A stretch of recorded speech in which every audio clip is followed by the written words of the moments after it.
देखिए latest episodes बिल्कुल ad free. देखो बलि, स्वयं ही देख लो।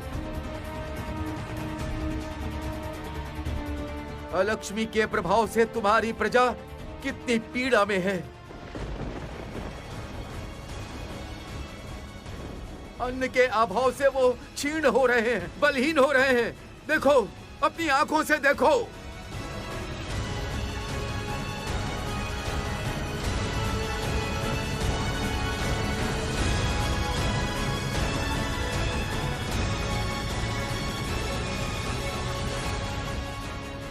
असुरों की आसुरी शक्ति हरण की है उस देवी अलक्ष्मी ने।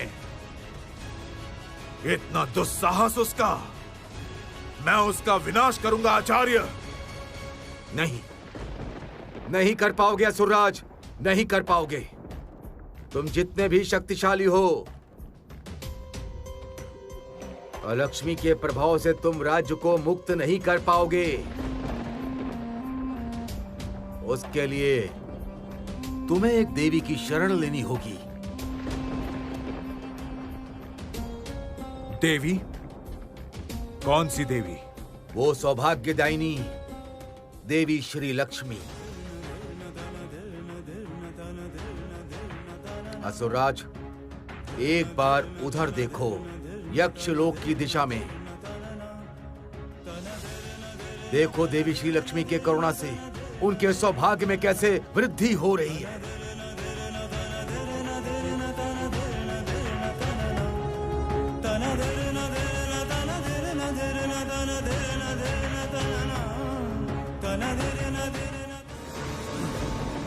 गुरुदेव, देवी अलक्ष्मी के इस कार्य से पहले बलि के राज्य में सुख, शांति, सौभाग्य, समृद्धि सब कुछ था। उसके लिए किसी देवी की शरण नहीं लेनी पड़ी थी हमें। तुम्हारे इस घमंड के कारण आज राज की ये अवस्था है। इतना घमंड! मैं असुर गुरु शुक्राचार्य, मेरा कर्तव्य है तुम्हें सचेत करना, विचार विमर्श देना, इसलिए इतनी बात कर रहा हूं। एक बात याद रखना असुरराज, राजा का कर्म ही निर्धारित करता है प्रजा के सुख दुख को। राजा यदि पाप करे, उसका फल भोग करेगा समस्त असुर कुल। अभी भी समय है असुरराज, समृद्धि और सौभाग्य प्राप्ति का। गुरुदेव, दैत्य गुरु होकर आप निरंतर एक देवी का गुणगान कर रहे हैं गुरुदेव। हाँ, कर रहा हूं। इसी में दैत्य कुल की भलाई है। गुरु होने के नाते मेरा कर्तव्य है तुम्हारा उचित पथ प्रदर्शन करना, और मैं वही कर रहा हूं। देवासुर की लड़ाई बहुत समय से है, किंतु देवी श्री लक्ष्मी की चेष्टा से उस लड़ाई का अंत हुआ था। किंतु तुमने उस लड़ाई को पुनः आरंभ किया है। सावधान हो जाओ बलि, सावधान हो जाओ। मुझे स्वयं पर संपूर्ण आस्था है गुरुदेव। इसी क्षण जाऊंगा पाताल लोक में, अपनी शक्ति से दूर करूंगा उस देवी अलक्ष्मी को। मैं महावीर बलि किसी भी अवस्था में देवताओं के साथ मित्रता नहीं करूंगा, कदापि नहीं।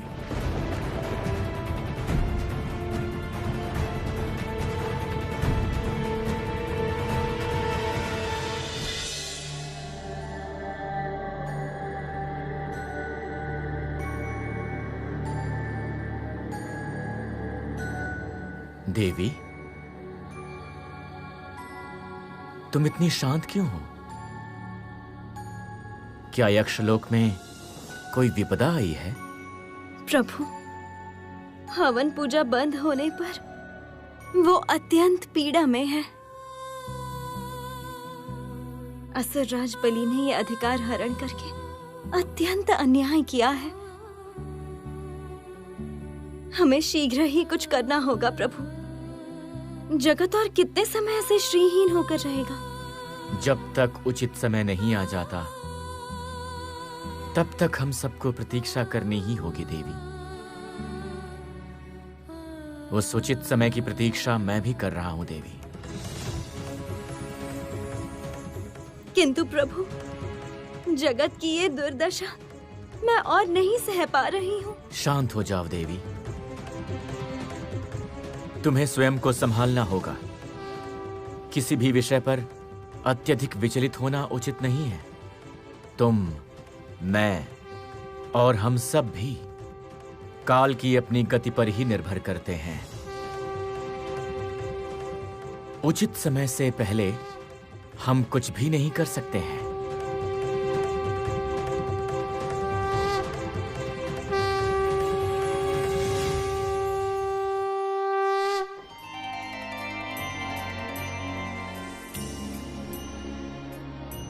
नारायण नारायण। प्रणाम प्रभु, प्रणाम माता। ऋषिगण आप लोगों से कुछ कहना चाहते हैं। प्रणाम जगत पालक। जगत भर में आज अधर्म का राज है। असुर राज के आदेश पर हवन, पूजा, आराधना सब निषेध है।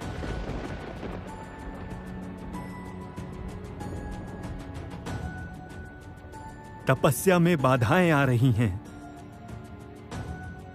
इस अधर्म से तो आपने ही युगों युगों तक जगत की रक्षा की है। हम चाहते हैं असुरराज बलि को आप उचित दंड दें।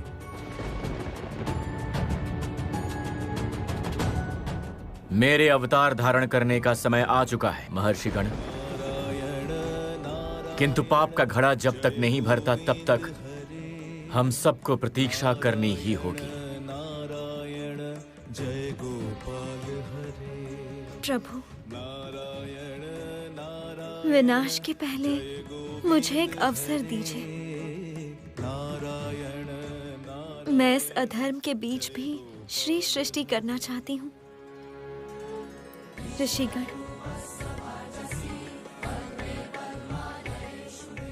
पुष्प के बीज जैसे कांटे होते हैं, वैसे ही कांटों के चारों तरफ पुष्प भी रहता है। मुझे विश्वास है कि मैं पुष्प को कांटे से मुक्त कर पाऊंगी। जय लक्ष्मी नारायण की जय। जय लक्ष्मी नारायण की जय। राज्य के भले के लिए मैं देवी लक्ष्मी को स्थापित करना चाहती थी महाराज, किंतु मेरी भूल से देवी लक्ष्मी के बदले देवी अलक्ष्मी प्रतिष्ठित हुई। इसीलिए हमारे राज्य की आज ये दुर्दशा है। प्रजा बहुत कष्ट में है। इन सब के लिए मैं उत्तरदायी हूँ। आप मुझे दंड दीजिए महाराज, दंड दीजिए। जो अन्याय तुमने किया है उसको क्षमा करना बड़ा कठिन है। तब भी मैं अपने हाथों से तुम्हें कोई दंड नहीं देना चाहता हूं। फिर भी तुम उसका प्रायश्चित करना चाहती हो तो वो तुम अवश्य कर सकती हो।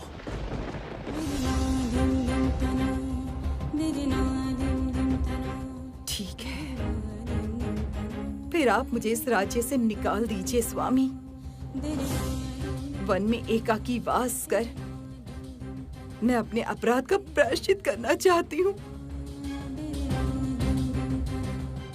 ठीक है,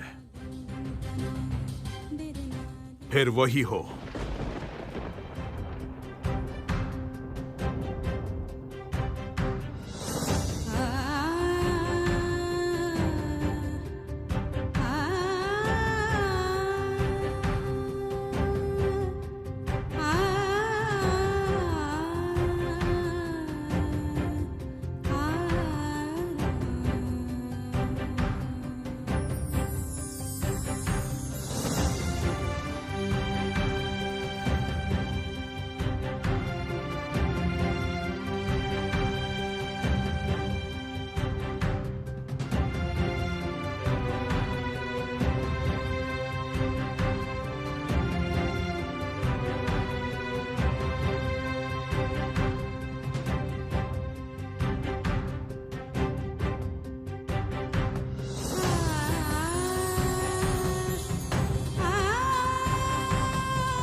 असुर राज बलि, तुम्हारे इस राज्य में अब मेरा राज है। चारों तरफ देखो, मेरे दुर्भाग्य का साया तुम्हारे संपूर्ण राज्य में। मैं चाहती हूँ अब तुम मेरी पूजा करो, उससे तुम्हारा कल्याण होगा। देवी अलक्ष्मी, तुम्हारा साहस देख मैं स्तंभित हूँ। मैं असुरराज बलि हूँ। मेरी शक्तियों का तुम्हें कोई अनुमान नहीं है। अब तुम अपने विनाश के लिए तत्पर हो जाओ देवी अलक्ष्मी।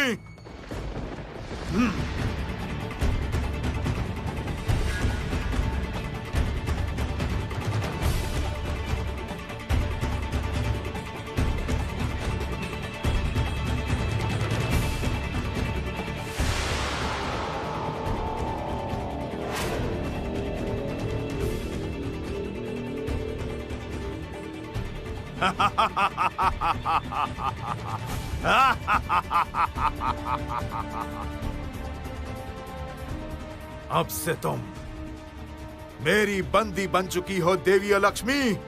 बंदी। मूर्ख! देवी अलक्ष्मी को बंदी बनाना इतना आसान नहीं है। अब तुम देखो तुम्हारी क्या दुर्दशा करती हूँ।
कुछ लाभ नहीं होगा असुरराज।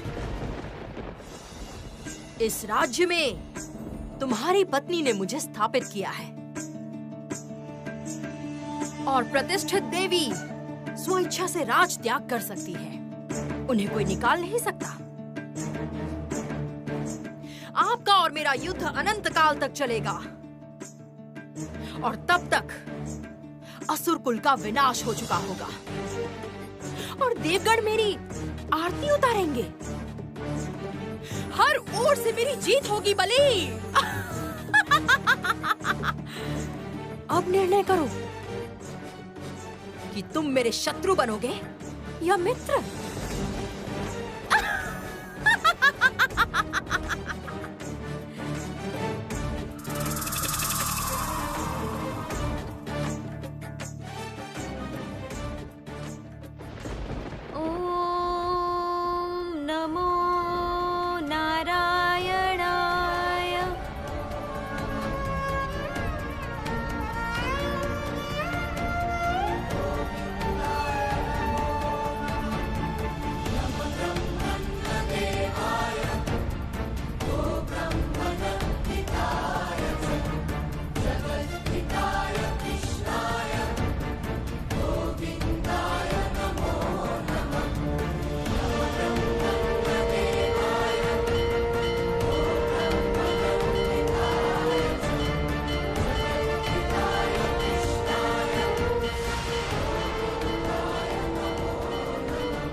प्रभु का कौन सा रूप देखा मैंने?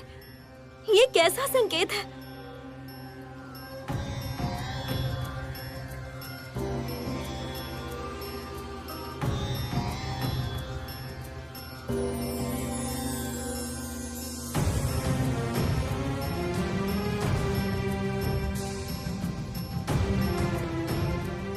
प्रभु, कहाँ है आप प्रभु? सेनापति चंद्रचूड़, कहां हो तुम? इसी क्षण मेरे सम्मुख प्रस्तुत हो।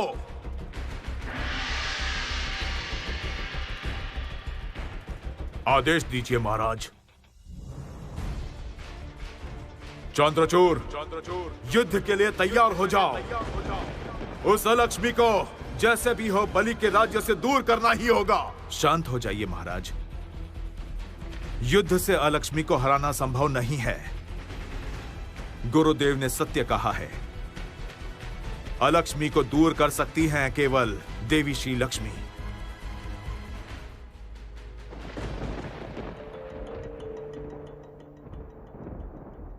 चंद्रचूड़, क्या कहना चाहते हो तुम? मैं असुरराज बलि हूं। क्या मुझे एक सामान्य देवी की शरण लेनी होगी? एक देवी की सहायता लेकर राज्य में समृद्धि स्थापित करनी होगी? क्षमा कीजिए महाराज, अपितु इसके दूसरे पहलू को भी सोचें। यदि चिरकाल समृद्धि की देवी को इस राज्य में बंदी बना सके,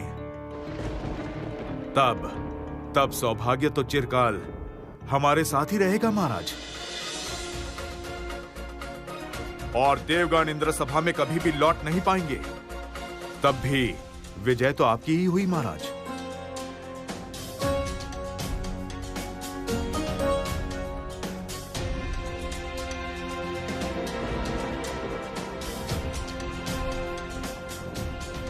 प्रभु, प्रभु, आवाज दीजिए प्रभु। प्रभु, आपको देखे बिना मेरा जगत अंधकारमय हो जाता है। प्रभु, प्रभु, प्रकट होइए प्रभु। क्यों ऐसे अचानक लुप्त हो गए हैं आप? कहाँ गए अचानक? प्रभु,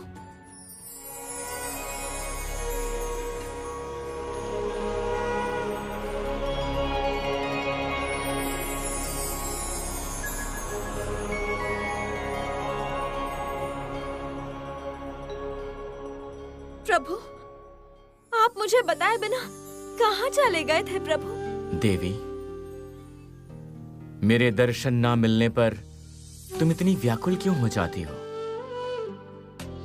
प्रभु, आपके बिना मैं दृष्टिहीन बोध करती हूँ। अब अपने मन को दृढ़ करो देवी। हमारे सबसे लंबे विरह का समय आ चुका है। नहीं, क्यों ऐसा कह रहे हैं प्रभु?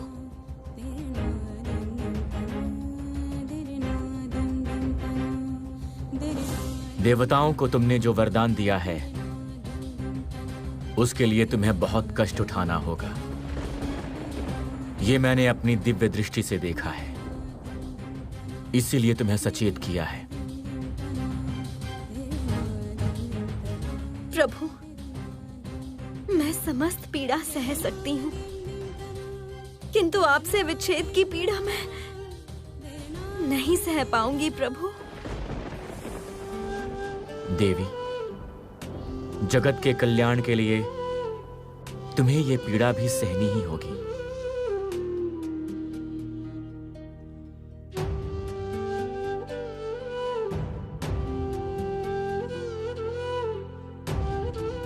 यदि ऐसा हुआ फिर आप मुझे साहस देना प्रभु। मेरा आशीर्वाद सर्वदा तुम्हारे साथ रहेगा श्री। दूर होकर भी मैं सदा तुम्हारे पास ही रहूंगा। प्रभु, मैंने आज आपका एक अद्भुत रूप देखा, पर ऐसा क्यों देखा? इसका उत्तर तुम्हें उचित समय आने पर ही मिलेगा देवी। केवल वो रूप स्मरण में रखना। ओम लक्ष्मी देव्ये नमः। ओम लक्ष्मी देव्ये नमः। ओम प्रभु, लक्ष्मी ये किसका कर्ण स्वर है? कौन पुकार रहा है मुझे? ओम लक्ष्मी देव्ये नमः। ओम लक्ष्मी देवी, देव्ये नमः। अपने कमल पुष्प का आवाहन करो। देखो, मैं कौन से युद्ध की बात कर रहा हूं। कंजकली, प्रकट हो।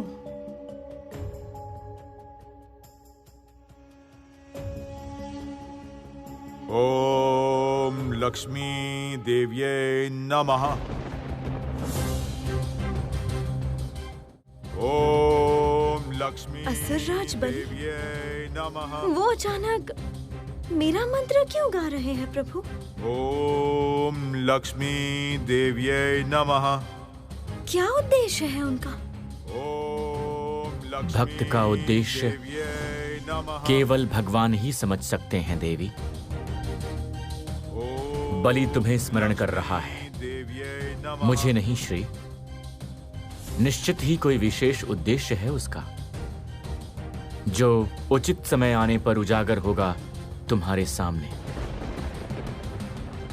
बलि के आह्वान पर मैं कदापि उत्तर नहीं दूंगी प्रभु।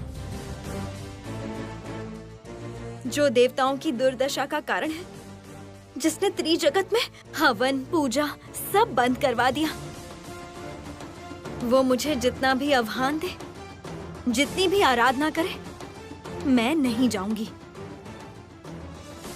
कदापि नहीं जाऊंगी।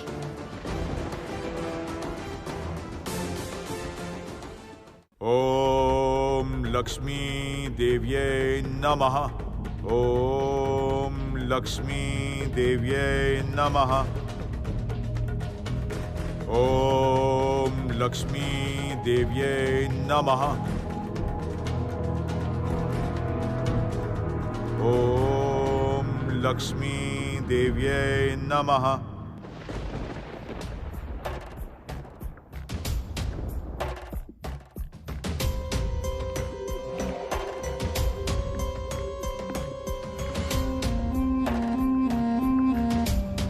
ओम लक्ष्मी देव्ये नमः।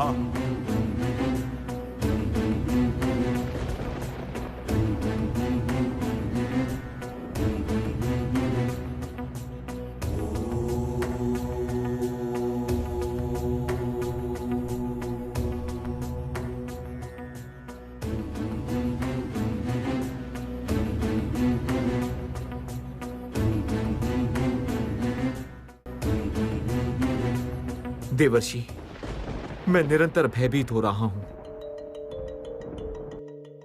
बलि यदि इस रूप से तपस्या करे, फिर कितने दिनों तक देवी उसकी पुकार का उत्तर ना देकर रह पाएंगी?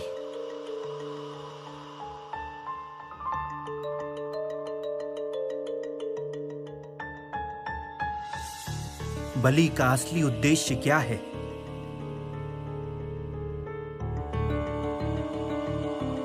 क्या चाहता है वो? बलि का उद्देश्य जो भी हो, आप लोग माता पर भरोसा रखिए।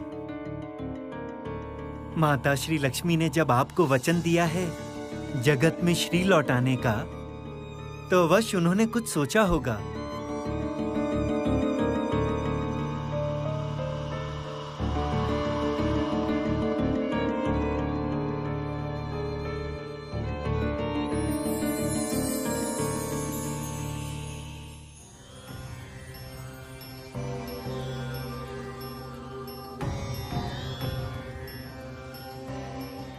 प्रभु, मैं अपना कर्तव्य चयन नहीं कर पा रही हूँ। सोचा था अधर्मी बलि की पुकार का उत्तर नहीं दूंगी, किंतु उसने ऐसी घोर तपस्या आरंभ की है, पता नहीं कब तक वहां जाए बिना रह पाऊंगी। उसके अतिरिक्त बलि की पत्नी विंध्या भी पवित्र मन से निरंतर मेरी पूजा किए जा रही है। मैं क्या करूं प्रभु, आप ही मुझे मार्ग दिखाइए। देवी, स्मरण करो अपनी प्रतिज्ञा जो तुमने देवताओं से की थी, उसी से तुम्हें मार्ग मिलेगा। मित्र के रूप में मैं सर्वदा आपके साथ रहूंगी। जगत फिर से श्री पूर्ण होगा, मैं वचन देती हूँ। प्रभु, मैं समझ गई हूँ मेरा कर्तव्य।